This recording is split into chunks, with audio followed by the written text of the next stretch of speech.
Good morning, Raider Nation. Welcome back to the Raider D podcast. Today we're going to talk about an article that I came across on Raiders.com. And remember, anything that is put on Raiders.com has to be approved by the Las Vegas Raiders. And the fact that this article is talking about guys that the Raiders are heavily scouting and names them is pretty interesting that they would put that out there, because they're kind of just, showing the whole world their cards.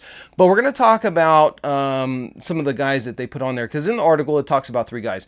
First one is Xavier Restrepo, wide receiver out of the University of Miami, a guy who put up over 1,100 yards, a whole bunch of touchdowns with Cam Ward in this past season. Had a fantastic career. He is a second round projected wide receiver. He's not the most athletic guy, but what Xavier Restrepo excels in is having a knack for simply getting open and then just having glue for hands and catching everything that is thrown at him. So the Raiders are very interested in him and they are scouting him. But that's not who I want to talk about, because there's other names on this list as well. Now, the second name on the list is he's a defensive end, and I'm not going to get into a whole bunch about this guy because I honestly don't know a whole bunch about him, so I'm going to have to do a whole bunch of scouting and then I'll make a video about him.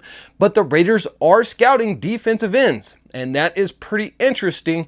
That does go to show that the Raiders are interested in upgrading at that defensive end, because, well, they just don't believe in our former number 7 overall draft pick defensive end, and we need some help there. And maybe this is a sign that they don't think Malcolm Kuntz is going to make it back. Maybe he's going to test the free agent waters and go somewhere else.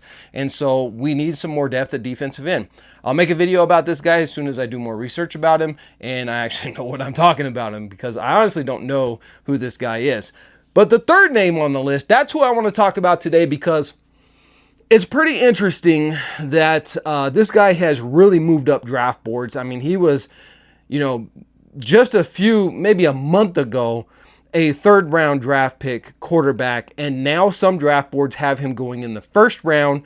A month ago, there were only 2 quarterbacks that were going to be drafted in the first round, and now this guy has come about. His name is Jackson Dart, the USC transfer to Ole Miss, a guy who put up a phenomenal numbers in this past season and really, made a case for himself. In his final game, his bowl game, he put up 4 touchdowns and over 400 yards, no interceptions.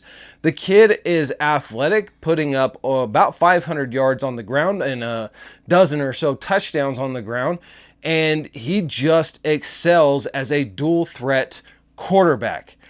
What a lot of people have with him is some inconsistency, and he ran a very simple style offense in Ole Miss.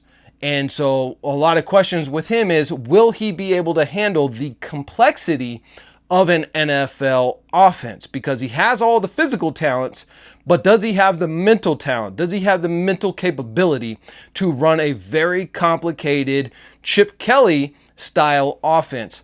And I think that the signing of Chip Kelly is very telling, that in order to run a Chip Kelly style offense, you have to have a mobile quarterback. You have to have an athlete there. It cannot be Aiden O'Connell running Chip Kelly's offense. It really can't even be Sam Darnold running Chip Kelly's offense. It's just not going to work. So the fact that they brought him in means to me that the Raiders have probably given up hope on a Shedeur Sanders, because even then, Shedeur Sanders is not an uber athletic guy. He actually had negative 50 yards rushing for 2024. So he wasn't picking up a whole lot of first downs with his feet, and he wasn't picking up a whole lot of touchdowns with his feet, but he was very good and accurate as a passer.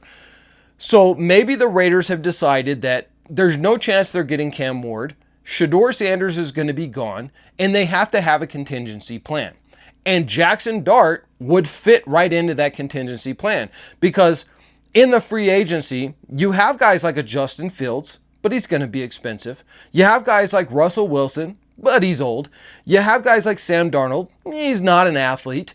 And you have Marcus Mariota, who would work great in Chip Kelly's offense. The problem is Marcus Mariota gets broken about every 4 games that he plays, and so you just cannot rely on a guy who is so injury prone. Remember, he was a backup for Derek Carr with the Raiders, And the whole time he was a backup, like half of the time as a backup, the dude would be on injured reserve.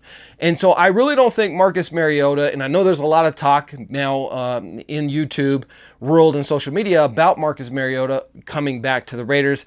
I just don't see it happening. There's really no point in bringing Mariota. For one, he's getting older now. He's not as athletic as he used to be, and he's just so injury prone. So Jackson Dart, and the fact that the Raiders have this on Raiders.com, that they are actively scouting Jackson Dart, kind of makes a lot of sense. Now, with Jackson Dart, you do have to understand this guy, he may not be a day one starter in the NFL. Again, because Ole Miss simplified their offense and their playbook for him.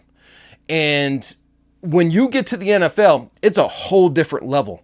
And so I would be worried that you would throw Jackson Dart into the fold way too fast, and he just wouldn't be able to handle the fire that the NFL is going to really bring him.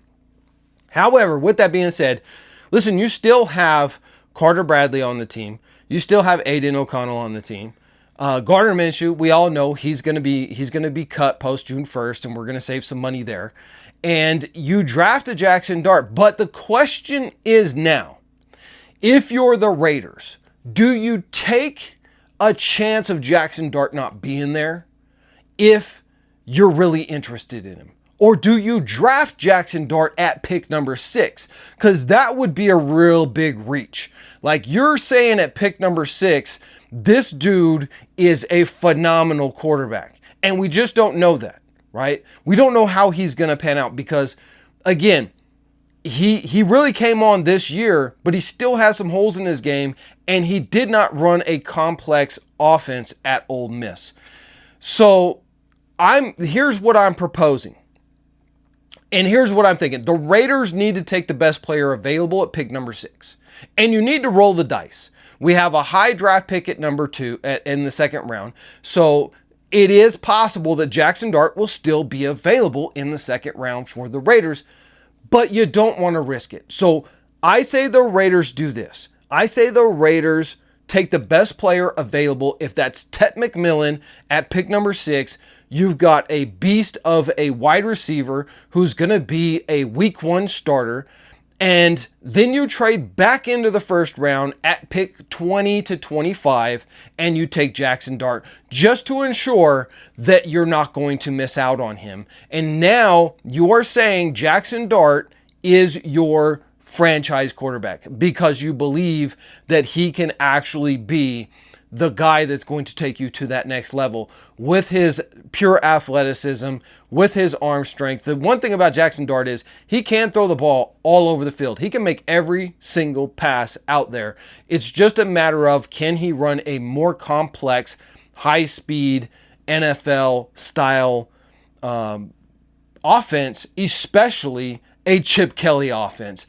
That's the big question. How do you guys feel about Jackson Dart? Would you like to see him in the silver and black? Drop your comments down below. I'll read as many as I possibly can and respond to as many as I possibly can. Appreciate all of you guys. Make sure you join me for the Super Bowl live stream where I'm going to give away a $1,000 prize to one of you who have gone over and signed up to blackrainofficial.com newsletter. I will announce the winner during the Super Bowl at some point, and we'll get that shipped off to you as a piece of gratitude from the Raider D to all of you supporters. Again, make sure you hit that subscribe button and the like button if you haven't already done so. Let's go, Raiders!